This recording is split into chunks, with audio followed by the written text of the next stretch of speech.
Opa, aqui é o Danilo Mazzucchin e hoje eu falarei com você sobre um tema que geralmente eu não abordo muito aqui nos conteúdos que eu produzo.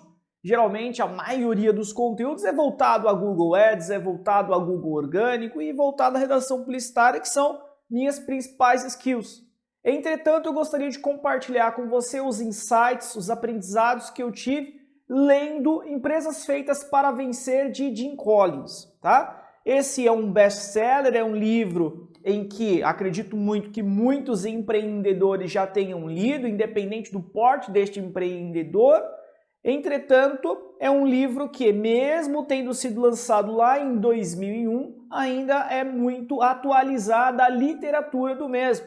Até porque muito do que é dito nesse livro é atemporal, ou seja, é aplicado seja lá quando foi lançado ou até mesmo hoje em dia, e acredito muito que possa ser aplicado também futuramente, tá? Então, de maneira resumida, de maneira mais pragmática, eu gostaria de citar os pontos principais em que eu tive lendo aqui Empresas Feitas para Vencer, de Jim Collins e sua equipe. Primeiro, é importante que nós entendamos o que de fato é esse livro. Se simplesmente Jim Collins ele coloca ali a ideia dele, como ele entende que de fato uma empresa ela deva ter um ponto de ruptura entre ser boa e passar a ser excelente, passar a ser uma empresa ótima, ou se de fato ele tem embasamento técnico, científico para poder afirmar como que uma empresa ela deve sair de um ponto em ser boa para passar a ser uma empresa ótima, enfim. O livro, na verdade, ele é um livro científico, porque foram realizadas pesquisas. Então foram 5 anos em que Jim Collins e obviamente o time dele, não somente ele, esteve em campo e esteve estudando diversas empresas. Primeiramente eles levantaram as empresas, foram várias, dezenas de empresas, para poder compreender quais empresas de fato eles iriam se aprofundar no estudo. Já nesse primeiro momento eles descartaram diversas empresas que não se enquadravam com as empresas que eles iriam alocar como empresas que venceram, empresas que saíram de boas e passaram a ser ótimas, tiveram esse ponto de ruptura em algum momento de sua vida, assim como empresas que a gente chama que ele chama na verdade no grupo, ele e seu time, de empresas do grupo de comparação. Então basicamente ele passa o livro inteiro fazendo esse comparativo entre as empresas que tiveram um ponto de ruptura e passaram a ser empresas excelentes, e empresas em que estão dentro do grupo de comparação. E é basicamente nessas comparações que eu tive ali diversos insights e diversas aprendizagens que são aplicadas e devem, na verdade, ser aplicadas diariamente dentro dos negócios que eu possuo. E acredito que se você não leu o livro ou leu o livro, é válido também você estar assistindo esse vídeo para que você possa compartilhar juntamente comigo esses insights, essas ideias, essas aprendizagens que eu tive. Você pode aplicar também no seu negócio e possivelmente você tenha tido outras e você pode posteriormente compartilhar, comentar aqui no vídeo quais aprendizados você teve, caso você tenha lido este vídeo. A primeira aprendizagem que eu tive, que na verdade foi mais para o meio final do livro e que para mim assim, é muito latente, é muito importante, é que na verdade muitas vezes pela correria do dia a dia e por olhar muito o mercado, estar atento ao mercado, nós recebemos muitas oportunidades. Então existem muitas oportunidades que surgem e aí nós temos dentro de um conceito popular o entendimento de que, poxa, surgiu uma oportunidade, é uma oportunidade, ela é única. Agarre essa oportunidade porque possa ser que ela não apareça novamente. E Jim Collins, ele é bem enfático no que ele diz, e eu concordo plenamente, em que muitas vezes, de fato, vai surgir oportunidades, e ela realmente é única,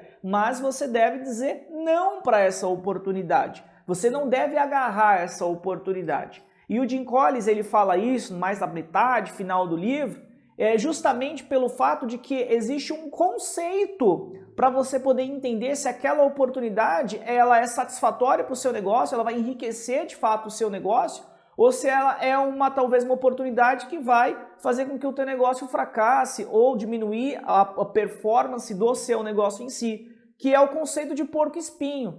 Então, o Jim Collins, juntamente com a sua equipe, ele dividiu em 3 categorias como que uma empresa, de fato, ela deve atuar. E essas 3 categorias é dado o nome de porco-espinho, aonde é o seguinte: você deve raciocinar o que aciona o seu motor econômico. Basicamente qual é o serviço, qual é o produto, qual é a solução, metodologia que você tem que de fato coloca dinheiro no seu bolso, que ativa o seu motor econômico. Outro ponto, segundo ponto, no que você é de fato apaixonado. O que quando você faz, você sente paixão, você quer realmente fazer aquele produto, aquela solução em serviço, enfim. O que te desperta a paixão? E o terceiro ponto, que compõe o terceiro elemento do porco-espinho, é o que de fato no que de fato você pode ser o melhor do mundo. Jim Collins coloca dessa forma, né? Então, o que de fato você pode fazer que vai ter um grande diferencial mediante a sua concorrência, e não somente um diferencial ou diferenciais, mas que você vai conseguir olhar e falar assim, realmente eu sou ou eu posso ser o melhor naquilo que eu faço. Então, quando nós estamos planejando um negócio, ou quando você inclusive já até tem um negócio que está prestando serviço, vendendo produtos, enfim, o seu negócio ele já é existente, mas você deve raciocinar se você ou se o seu negócio ele compõe esse conceito de porco-espinho que é totalmente racional e inteligente de fato. Porque as oportunidades surgem de monte, mas será que aquela nova solução, será que aquele serviço que você agregou, será que aquela parceria que te propuseram, será que ela é satisfatória para o seu negócio? Será que você, ao ter aquela parceria, beleza, vai ativar o meu motor econômico, eu terei mais receita, mas é o que você é apaixonado? Será que naquilo que você formou aquela parceria, que conforme eu disse, vai te trazer mais receita, ativou o seu motor econômico, será que você vai conseguir ser o melhor do mundo naquilo? Então, as empresas que venceram, elas entenderam no que de fato elas poderiam ser boas, no que de fato elas poderiam ser ótimas, não boas, no que elas poderiam ser ótimas. E a partir desse momento elas potencializaram aquilo.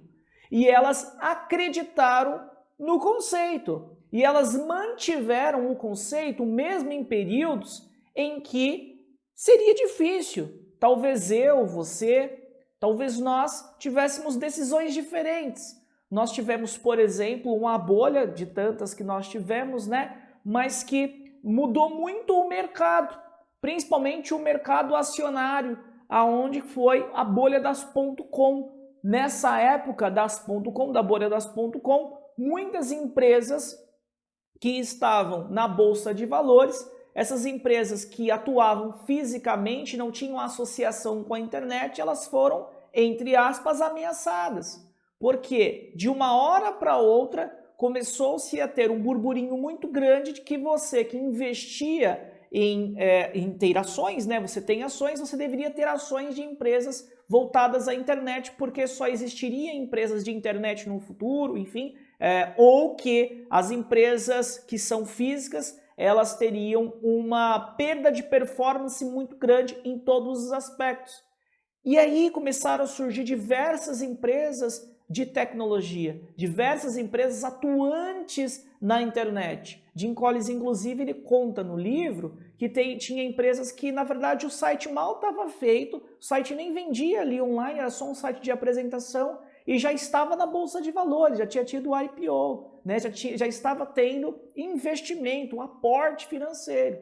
E as empresas feitas para vencer, as empresas que venceram e continuam vencendo dia a dia, que essa é uma outra lição importante, porque você, assim, vencia e acabou, né? Não é assim que funciona. Você tem que vencer diariamente, todos os dias. E um ponto muito importante é que essas empresas, elas não ficaram assustadas. Ou talvez até se assustaram quando teve esse grande movimento. De tantos outros que houveram, né? Mas esse, em específico das .com, ele conta no livro. E as empresas que, de fato, que venceram, elas se acalmaram, raciocinaram, e disseram, calma, nós temos sim que entrar na internet, porque nós olhamos e de fato não tem como voltar para trás. Não tem como mais voltar ao que era antes. Contudo, vamos agregar o conceito de internet, vamos agregar o site, enfim, a tecnologia web no nosso negócio de acordo com as nossas diretrizes, de acordo com a nossa metodologia, de acordo com o que nós acreditamos que move a nossa paixão, que nós somos ou podemos ser os melhores do mundo e que ativa o nosso motor econômico. Então, se é para criar um site apenas informativo, que seja, vamos criar o melhor site informativo, que potencialize aquilo que nós já temos. Isso traz perenidade. E no livro isso é dito, que como toda bolha, uma hora ela estoura, né? E aconteceu, as empresas que tiveram calma e conseguiram apenas agregar a tecnologia web ao seu negócio, potencializando aquilo que já existia, tiveram grandes resultados. Daí que surge a relação de que são empresas vencedoras, são empresas ótimas, não boas. Agora, aquelas empresas do grupo de comparação, que são apenas boas empresas, elas já se assustaram e tomaram decisões no momento em que estavam assustados. Na verdade, não só como empreendedor, não só na relação corporativa, mas na nossa relação pessoal também. Talvez você, enfim, nós, em algum momento em que nós estávamos de cabeça quente, que nós estávamos preocupados, nós fomos lá e tomamos uma decisão. Ligeiramente, geralmente, aquela decisão que você, nós tomamos lá atrás, são decisões que por vezes elas nos acompanham e nos prejudicam até hoje. Quantos erros que nós cometemos nos nossos negócios, por vezes, por tomar uma decisão de cabeça quente, uma decisão sem raciocínio, uma decisão que muitas vezes parecia lógica fazer de uma outra forma, mas nós fizemos de um outro jeito. Quer exemplos, para não ficar muito genérico? Nossa, tem muito serviço, vamos contratar. Né? Aí você vai lá e começa a contratar. Calma! Tem muito serviço? Primeiro, que bom, né, que tem. Agora, vamos raciocinar. Eu tenho caixa para isso? Eu fiz previsibilidade de caixa para poder fazer essa contratação? Nossa, olha só, surgiu esse fornecedor. Esse fornecedor, ele fornece mais barato, o produto ele tem maior qualidade. Olha, você que hoje me fornece, vai embora, vem cá você outro. Calma, raciocina. Vamos buscar o histórico dele, vamos ligar para uns 3 clientes que ele já possui, antes de você dar tchau para aquele que já está com você, talvez ali na caminhada há X tempo. Então são muitas decisões que nós tomamos por impulso e são decisões erradas. E a empresa que vai vencer, ou a empresa que venceu, são empresas que não tomam decisões no impulso, são empresas que pensam a médio e longo prazo, são empresas que não pensam somente a curto prazo. Um outro insight muito interessante que tem nesse livro e que eu concordo muito, mesmo antes de ler o livro, eu na verdade sempre raciocinei dessa forma, que primeiro você deve ter as pessoas certas dentro da sua empresa. Basicamente é valorizar o ser humano.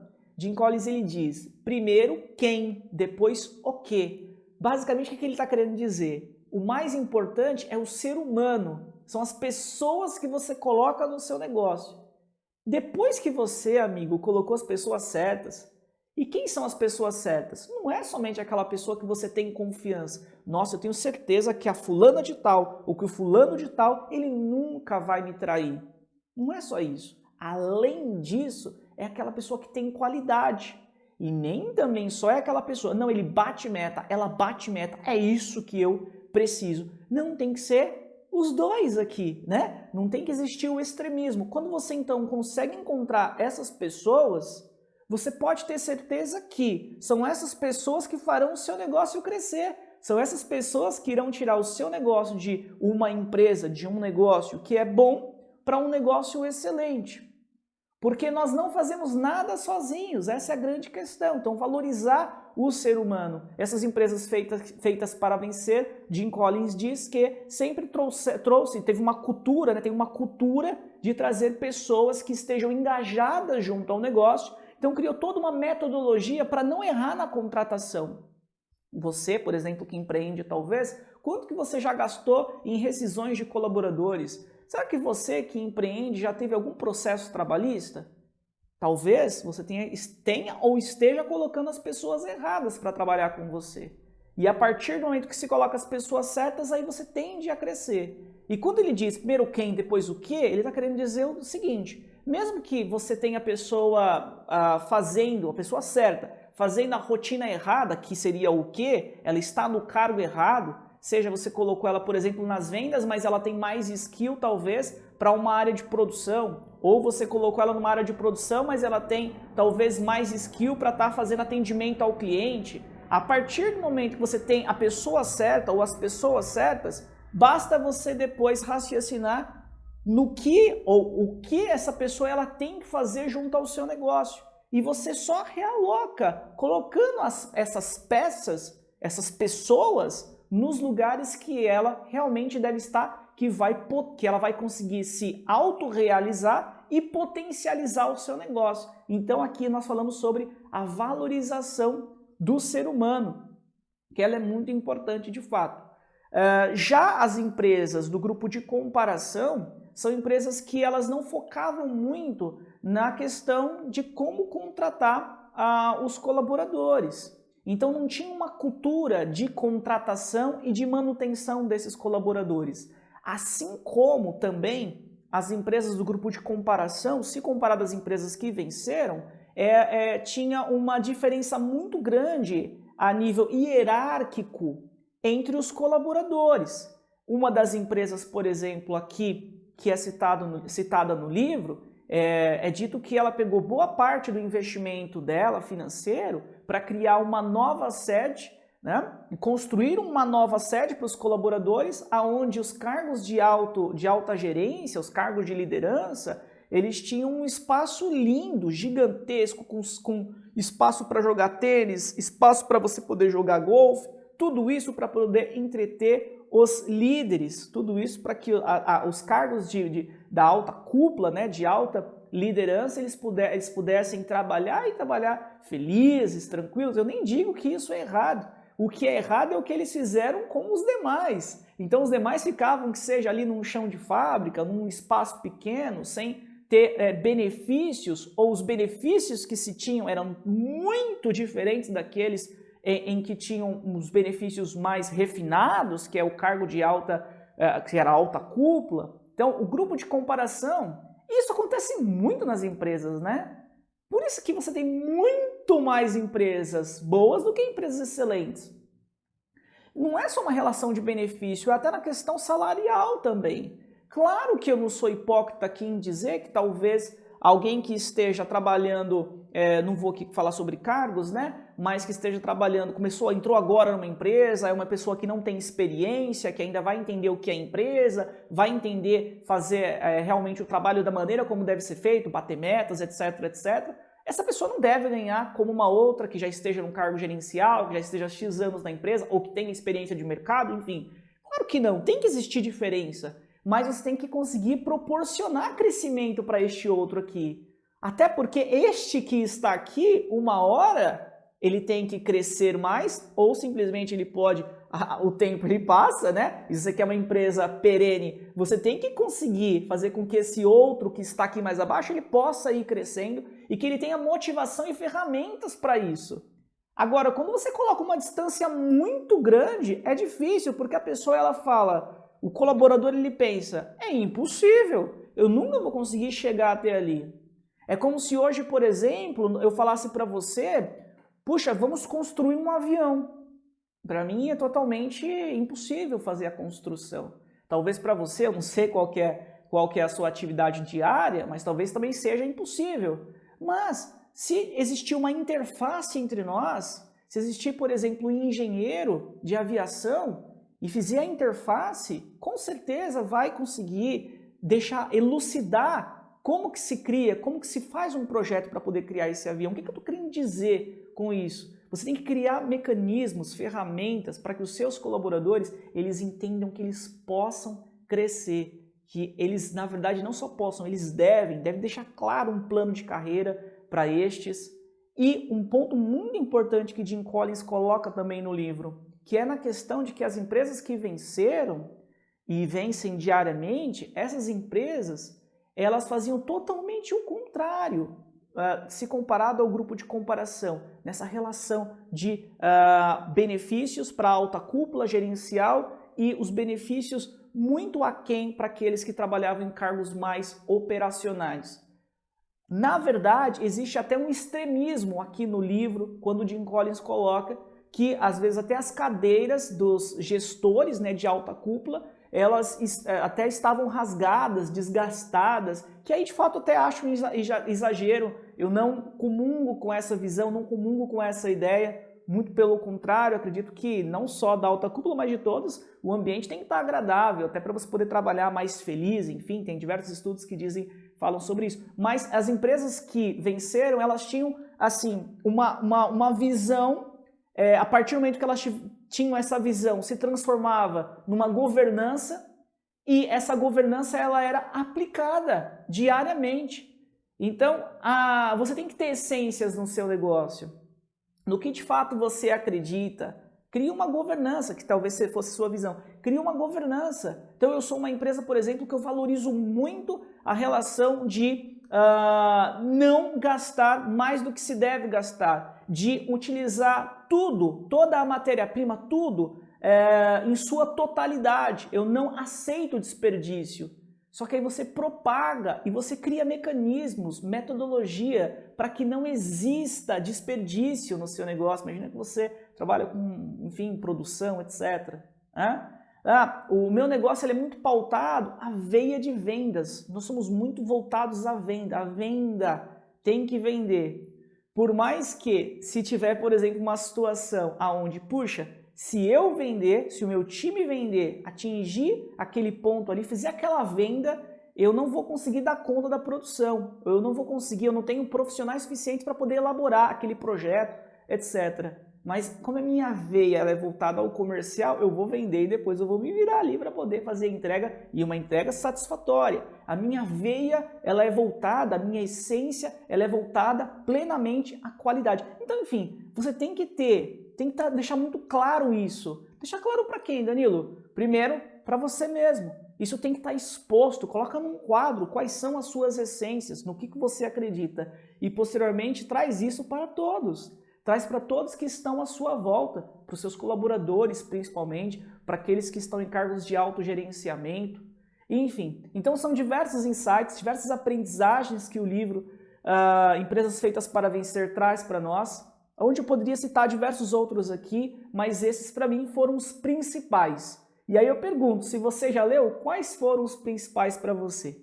Espero que esse conteúdo ele tenha sido relevante e que você possa consumir mais conteúdos, possa se inscrever no nosso canal, possa curtir as nossas postagens e possa também comentar para que nós possamos engajar mais. Um grande abraço!